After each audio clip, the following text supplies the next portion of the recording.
ठीक है, ठीक, छोड़ दी, छोड़िए।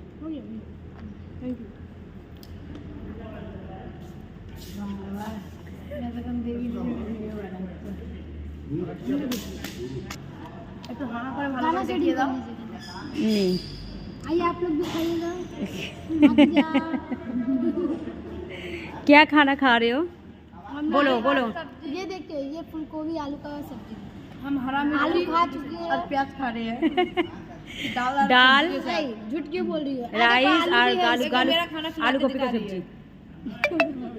ए तुमको तो खाना इधर देखो, खाना है तब लेना नहीं है, ऐसा नहीं है। तो प्लेट लेने में এই জলের কথা বললি না?